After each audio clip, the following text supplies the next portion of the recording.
انسانیت جوں آگے بڑھتی چلی جا رہی ہے تو دنیاوی ترقیاں عروج کی طرف چلتی چلی جا رہی ہیں۔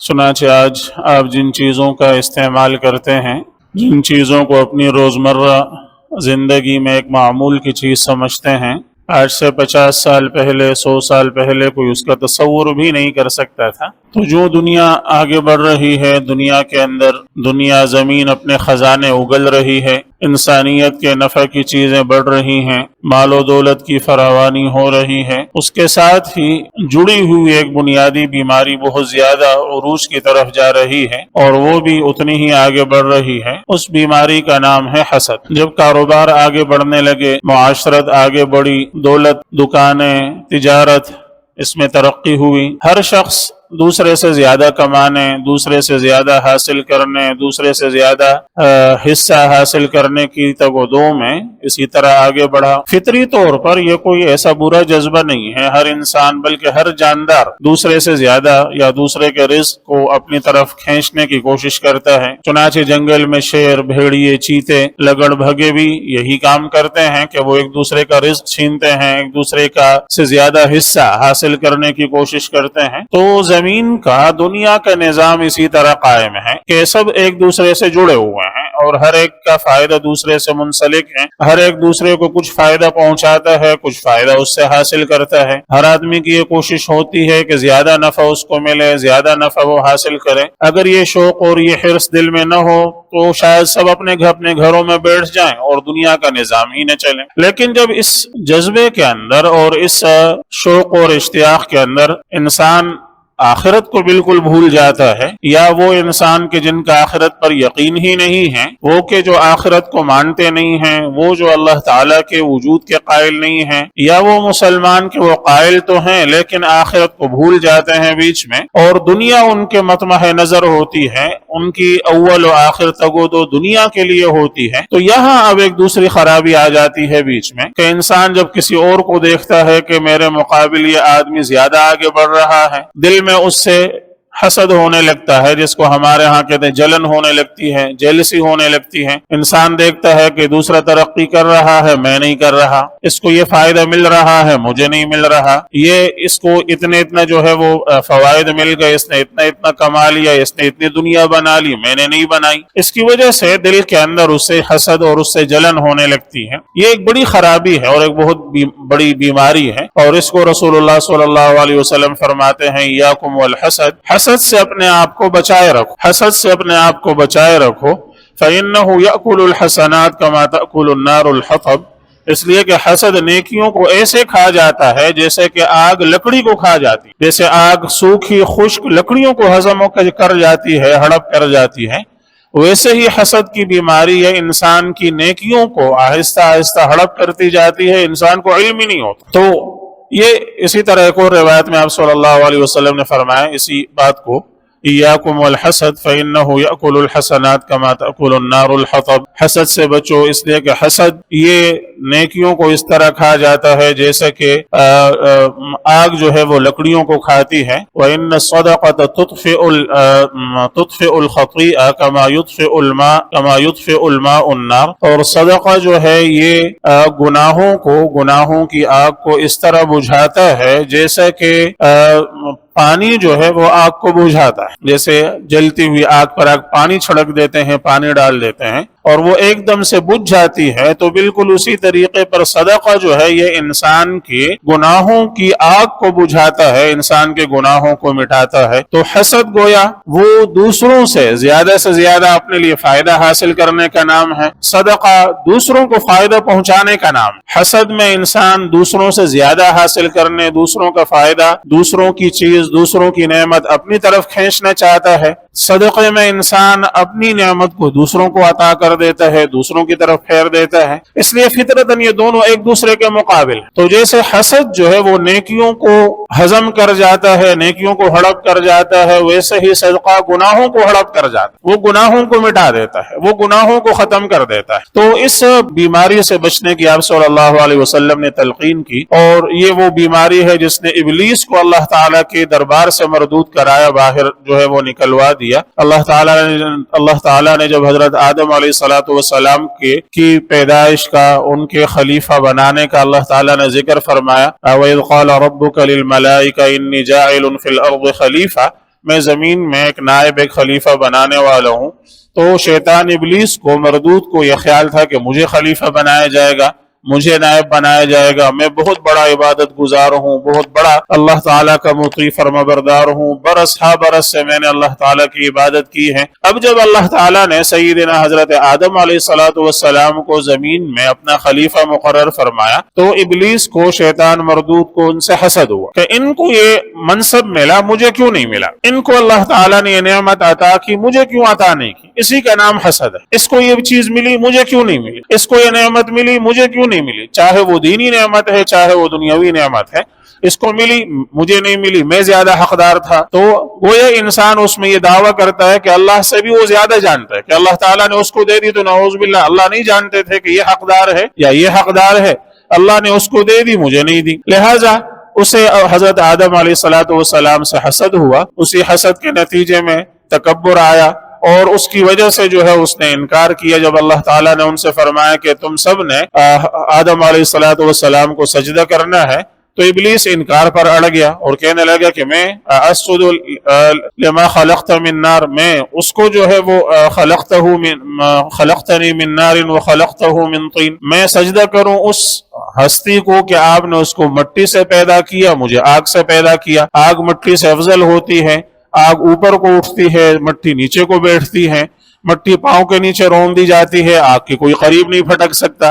تو لہٰذا میں اس سے افضل ہوں، میں اس سے اونچا ہوں، میں اس سے بہتر ہوں، میں اس سے برتر ہوں، میں کیسے اس کو سجدہ کروں؟ اس حسد کی وجہ سے وہ اتنے بڑے جو ہے وہ عذاب کا اور دائمی طور پر اللہ تعالیٰ کی لعنت کا شکار ہو گیا۔ حسد یہ وہ بیماری ہے جو انسان کو اللہ کے رحمت سے دور کر دیتی ہے، یہی وہ بیماری ہے جو یہود کے دل میں پیدا ہوئی، اور اس کی وجہ سے وہ جناب نبی کریم صلی اللہ علیہ وسلم پر ایمان نہیں لائے۔ جانتے تھے، قرآن کریم فرماتا ہے کہ یعرفونہ کما یعرفون ابناءہم، یہ یہود آپ صلی اللہ علیہ وسلم کو ایسے جانتے ہیں جیسے اپنے بیٹوں کو جانتے۔ یہ پورے 100 200 500 آدمی بیٹھے ہوں، آپ کا بیٹا بیچ میں بیٹھا ہو، آپ غلطی نہیں کریں گے کہ پتہ نہیں یہ والا ہے، یہ والا ہے، یہ والا، یہ والا ہے، آپ کو پتہ ہوگا کہ یہ ہے، آپ اس کو پہچاننے میں غلطی نہیں کریں گے۔ تو یہ یہود آپ صلی اللہ علیہ وسلم کو پہچاننے میں کوئی غلطی نہیں کرتے، ان کو اچھی طرح معلوم ہے کہ یہی وہ خاتم الانبیاء ہیں صلی اللہ علیہ وسلم، جن کو اللہ تعالیٰ نے جن کی خوشخبری سنائی ہے تورات میں، جن کی خوشخبری سنائی ہے انجیل میں، جن کی خوشخبری حضرت موسیٰ علیہ السلام سنا چکے ہیں، حضرت عیسیٰ علیہ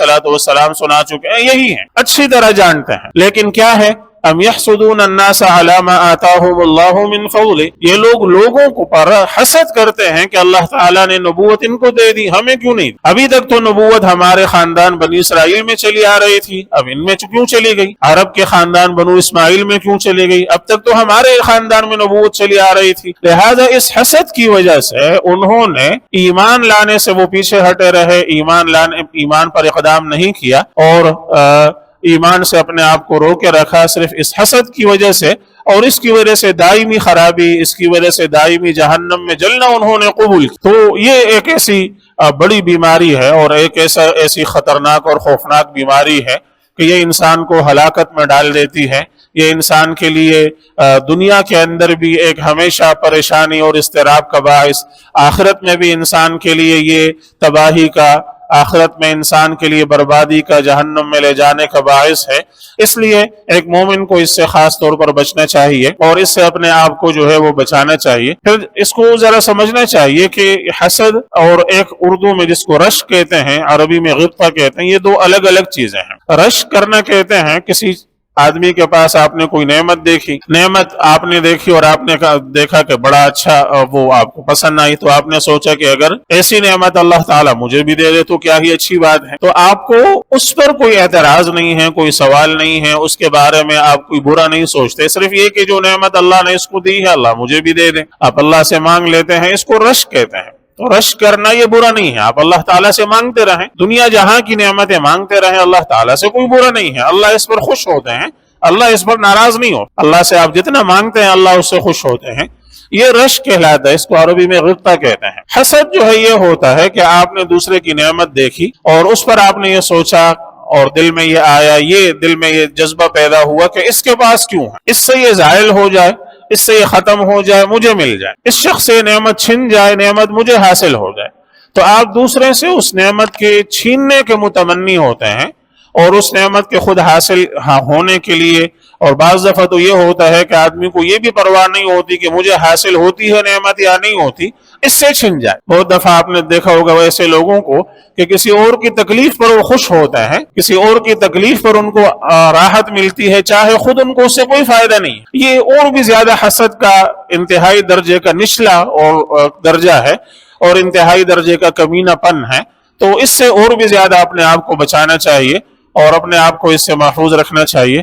حضرت سیری سختی رحمۃ اللہ علیہ ایک بہت بڑے بزرگ گزرے ہیں، حضرت جنید بغدادی رحمۃ اللہ علیہ جو ایک بہت مشہور بزرگ گزرے ہیں یا ان کے ماموں تھے، فرماتے ہیں کہ میں نے ایک دفعہ الحمدللہ زبان سے کہا ہے اور اس الحمدللہ پر میں 30 سال سے استغفار کر رہا ہوں. حیرت کی بات ہے یار، الحمدللہ کہنا تو کوئی گناہ کی بات نہیں ہے، یہ تو نیکی کی بات ہے، اچھی بات ہے، اور زبان سے اللہ تعالیٰ کی حمد جو ہے وہ ادا ہوئی ہے اور اس الحمدللہ کہنے پر استغفار کر رہا ہوں. یہ حیرت کی بات ہے. تو کسی نے پوچھا وہ کیسے؟ کہنے لگے ایسا ہوا کہ ایک دفعہ بازار کے اندر جو ہے وہ آگ لگ گئی. آگ لگی، میری بھی وہاں دکان تھی، باقی بھی سب کی لوگ جیسے دکانیں ہوتی ہیں دکان تھی، تو آگ لگ گئی. تو وہ آگ جو ہے وہ بڑھتی جا رہی ہے، وہ دکانوں کو کھاتی جا رہی ہے. تو بھاگا میرے پاس کوئی شخص آیا اور آ کر کہا کہ آپ کی دکان جل گئی ہے، آگ لگ گئی ہے اور آپ کی دکان جل گئی. میں بڑی پریشانی میں اٹھا اور نکلا دوڑتا ہوا کہ جا کر اپنے دکان کی خیر خبر لوں کہ کیا ہو گیا، کیسے ہو گیا. تو اتنے میں راستے میں تھا کہ ایک اور شخص آیا اور آ کر کہا کہ وہ آگ بجھ گئی ہے، وہ آگ بڑھتے بڑھتے آپ کی دکان تک پہنچ گئی تھی، لیکن وہاں پہنچتے پہنچتے وہ بجھ گئی، لوگوں نے بجھا دی، وہ بجھ گئی، آپ کی دکان بچ گئی، آپ کی جو دکان ہے وہ بچ گئی ہے. تو میں نے کہا الحمدللہ، میں نے کہا الحمدللہ. تو ظاہر ہے ایک اچھی نعمت تھی، ایک اچھی خبر تھی، الحمدللہ کہنا بنتا تھا. لیکن کہتے ساتھ ہی مجھے خیال آیا کہ دوسرے مسلمانوں کو اتنی تکلیف ہوئی ہے، تمہیں صرف اس بات پر کہ تمہاری دکان بچ گئی تم نے الحمدللہ کہا، گویا تم دوسروں کی تکلیف پر خوش ہو گئے. دوسروں کی تکلیف پر، دوسرے مسلمانوں کو جو اتنا بڑا صدمہ پہنچا، اتنی تکلیف پہنچی، اس پر تم نے خوشی کا اظہار کیا. اس وقت سے میں آج تک 30 سال ہو گئے میں اللہ تعالیٰ سے استغفار کر رہا ہوں کہ اللہ تعالیٰ مجھے معاف فرما دے، اور اس پر کہ میں نے مسلمانوں کی اس تکلیف پر ایک طرح سے خوشی کا اظہار کیا. حالانکہ انہوں نے مسلمانوں کی تکلیف پر تو خوشی کا اظہار نہیں کیا تھا، اپنی جو راحت اور اپنا جو مال بچ گیا تھا اس پر تھا. لیکن ضمن میں چونکہ یہ بھی آ رہا تھا کہ دوسرے مسلمانوں کو تکلیف پہنچی ہے اور میں اس پر الحمدللہ کہہ رہا ہوں، تو اس کی وجہ سے فرمایا 30 سال سے میں اس پر استغفار کر رہا ہوں. ایک الحمدللہ جو میری زبان سے نکلا، اتنا وہ احتیاط کرنے والے لوگ تھے. تو خیر وہ تو بڑے لوگ تھے. ہمیں بنیادی طور پر بس یہ کرنا ہے کہ اس کا خیال رکھیں، حسد کی یہ بیماری یہ ہمیں دنیا کے اندر تباہ نہ کر دے، ہمیں آخرت کے اندر تباہ نہ کر دے. حسد کا بعض دفعہ غیر اختیاری ہوتا ہے، انسان کے اختیار میں نہیں ہوتا، لیکن دوسرے کی کسی تکلیف پر، کسی جو ہے ترقی پر، دوسرے کی کسی نعمت پر انسان کے دل میں جو ہے وہ ایک جلن سی پیدا ہو جاتی ہے. تو اس کا علاج حضرات علماء یہ فرماتے ہیں کہ اولاً سب سے پہلے تو جیسے اس کا احساس ہو انسان استغفار کرے. اس کے بعد جس سے حسد ہو رہا ہے اس کے لیے دعا کرے، جس کے حسد ہوا اس کے لیے انسان دعا کرے کہ اللہ تعالیٰ اس کی نعمت کو اور بڑھا دے، اللہ تعالیٰ اس کی نعمت میں اضافہ کر دے. تو انشاءاللہ وہ جو ایک احساس سے پیدا ہوا وہ بھی زائل ہو جائے گا، آہستہ آہستہ وہ بھی ختم ہو جائے گا.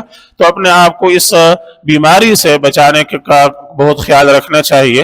اور اس کی طرف جیسے میں نے عرض کیا، دنیا جیسے آگے بڑھ رہی ہے اور دنیا کی نعمتیں وہ بڑھتی جا رہی ہیں، تو اس کے ساتھ یہ بیماری بڑھتی جا رہی ہے. اور آپ صلی اللہ علیہ وسلم نے بہت پہلے اس سے خبردار کر دیا کہ اس سے بچتے رہو.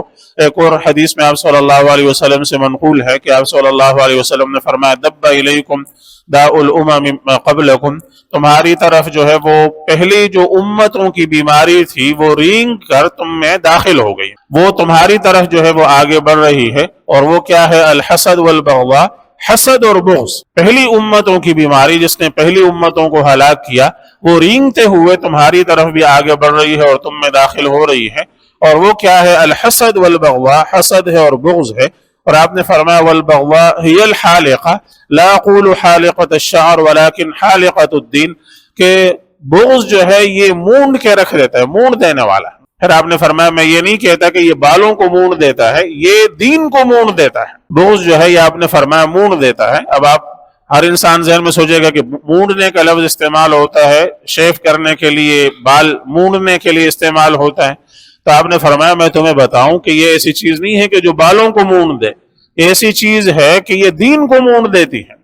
جیسے کوئی ریزر ہے، یا جیسے کوئی جو ہے وہ مشین ہے، یا جیسے کوئی بلیڈ ہے، اور وہ آپ پھیرتے ہیں بالوں پر اور وہ جڑوں سے بالوں کو مونڈتی ہوئی اور صاف کرتی ہوئی جو ہے وہ چیز، وہ مشین چلی جاتی ہے، ویسے ہی بغض جو ہے یہ جڑوں سے گویا دین کو مونڈتا ہوا چلا جاتا.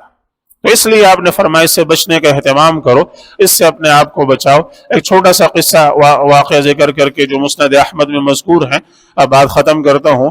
حضرت انس بن مالک رضی اللہ تعالیٰ عنہ فرماتے ہیں کہ ہم رسول اللہ صلی اللہ علیہ وسلم کے ساتھ مسجد نبوی کے ایک مجلس میں یوں بیٹھے ہوئے تھے. تو بات چیت چل رہی تھی کہ اتنے میں رسول اللہ صلی اللہ علیہ وسلم نے فرمایا کہ اب یہاں سے سامنے دروازے تھے جیسے، تو یہ سامنے دروازے سے تم پر ایک شخص جو ہے وہ داخل ہوگا جو اہل جنت میں سے، جو جنتی ہیں. تو کہتے ہیں ہم نے بیٹھے تو تھوڑی دیر ہوئی تھی کہ ایک انصاری صحابی آئے، وضو انہوں نے کیا ہوا ہے اور وضو کے جو ہے وہ پانی کے قطرے ان سے ٹپک رہے ہیں، بائیں ہاتھ میں انہوں نے جوتے پکڑے ہوئے ہیں، اندر داخل ہوئے اور آ کر جیسے مختصر سی نماز انہوں نے پڑھنی تھی پڑھ لی. تو اس صحابی کا نام بعض روایت میں سعد ابن مالک آیا ہے، بعض میں نہیں آیا. تو یہ حضرت سعد ابن مالک رضی اللہ تعالیٰ عنہ داخل ہوئے، انہوں نے اس طرح داخل ہوئے اور پھر چلے گئے. دوسرا دن ہوا، پھر ہم اسی طرح صلی اللہ علیہ وسلم کے ساتھ بیٹھے ہوئے ہیں. پھر آپ نے فرمایا کہ یہ سامنے دروازہ ہے، اس سے تھوڑی دیر میں ایک جنتی شخص داخل ہوا. چنانچہ وہ تھوڑی دیر گزری تھی کہ اس میں سے پھر وہی آدمی، بعینی وہی شخص سعد ابن مالک، اسی طرح وضو کیا ہوا ہے، وضو کے قطرے ان کے جو ہے وہ اعضاء سے ٹپک رہے ہیں، بائیں ہاتھ میں انہوں نے جوتے اٹھائے ہوئے ہیں، آئے اور مسجد میں داخل ہو گئے. تیسرا دن ہوا، پھر ہم بیٹھے ہوئے ہیں. پھر رسول اللہ صلی اللہ علیہ وسلم فرماتے ہیں یہ سامنے دروازے سے تھوڑی دیر میں ایک جنتی آدمی داخل ہو. دیکھتے ہیں پھر وہی آدمی سعد ابن مالک جوتے اٹھائے ہوئے ہیں اور وضو سے جو ہے وہ اعضاء سے وضو کا پانی ٹپک رہا ہے، داخل ہوئے، آ کر نماز پڑھی، گزر گئے. تو کہتے ہیں حضرت انس بن مالک رضی اللہ تعالیٰ عنہ کہتے ہیں کہ حضرت عبداللہ ابن عمرو ابن عاص رضی اللہ تعالیٰ عنہ جو ایک نوجوان صحابی تھے، انہوں نے کہا کہ میں تو یہ دیکھ کر رہوں گا کہ یہ آدمی کیا ایسا عمل کرتا ہے کہ اس کے لیے رسول اللہ صلی اللہ علیہ وسلم نے 3 دن مسلسل فرما رہے ہیں کہ ایک جنتی آدمی یہاں سے داخل ہو. یہ گئے، وہ گئے، یہ وہ اپنے گھر کی طرف چلے گئے، یہ پیچھے پیچھے چلے گئے. اب جا کر انہوں نے ایک چھوٹا سا قصہ بنایا، کہنے لگے کہ جی میرے اور میرے والد کی کچھ بیچ میں انبن ہو گئی، اپنے والد کے ساتھ میری تھوڑی سی لڑائی ہو گئی، تو میں نے کہا میں 3 دن آپ کے ساتھ نہیں رہوں گا، تو اگر آپ 3 دن اپنے ہاں مجھے رہنے کے لیے جگہ دے دیں تو آپ کی بڑی مہربانی ہوگی. انہوں نے کہا بہت اچھی بات ہے، آ جائیں. انہوں نے اپنے ہاں گھر میں کونے پر جو ہے وہ ان کو تھوڑی سی جگہ دے دی اور یہ کہتے ہیں میں رات گزارنے کے لیے ان کے ہاں لیٹ گیا.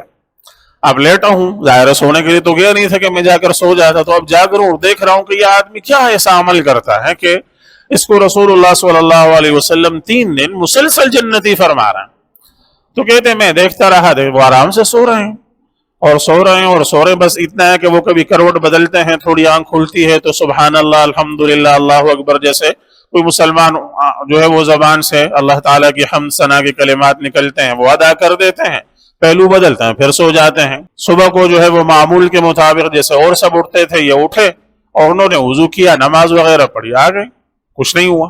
دوسرے دن پھر ایسا ہی ہوا، تیسرے دن پھر ایسا ہی ہوا. اب میرے دل میں گویا کہ وہ تھوڑا سا ان کا وہ مقام اور مرتبہ کم ہونے لگا کہ یار یہ ایسا تو کوئی عمل نہیں کر رہا، کچھ بھی تو نہیں کر رہا، ویسے ہی معمول جیسے سب لوگ ہوتے ہیں ویسے ہی ہے. اب جب تیسرے دن میں فارغ ہو کر ان کے پاس سے جانے لگا تو میں نے ان سے کہا کہ بھائی بات آپ کو صاف صاف بتا دوں، ایسا نہیں ہے کہ میرا کوئی جھگڑا وگڑا گھر میں ہوا تھا، بس ایسا ہوا کہ ہم نے 3 دن مسجد میں دیکھا کہ رسول اللہ صلی اللہ علیہ وسلم آپ کے بارے میں فرما رہے ہیں کہ اس دروازے سے ایک جنتی آدمی داخل ہوگا اور تینوں دن آپ داخل ہوئے. تو ایسی کیا بات ہے اور ایسا کیا عمل ہے کہ آپ کرتے ہیں اور آپ صلی اللہ علیہ وسلم نے اس کی وجہ سے آپ کو جنتی فرما دیا؟ انہوں نے کہا کہ عمل تو آپ نے دیکھ لیا، مجھے تو نہیں پتا کہ آپ صلی اللہ علیہ وسلم کس وجہ سے فرما رہے ہیں، جو کچھ ہے وہ تو آپ میرے ساتھ رہے تو آپ نے دیکھ لیا. تو میں نے کہا اچھا ٹھیک ہے. میں اٹھ کر جانے لگا تو انہوں نے پھر مجھے بلایا اور کہنے لگا کہ عمل تو میرا کچھ نہیں ہے، وہ تو آپ یہی ہے جو کچھ آپ نے دیکھ لیا ہے. اتنی بات ہے کہ میں کبھی رات کو سوتے ہوئے کسی مسلمان کے لیے دل میں کوئی دھوکہ کوئی کھوٹ لے کر نہیں سوتا. دل میں کسی مسلمان کے لیے میں کوئی بغض، کوئی نفرت کا جذبہ، کوئی حسد، کوئی میں لے کر جو ہے وہ نہیں سوتا.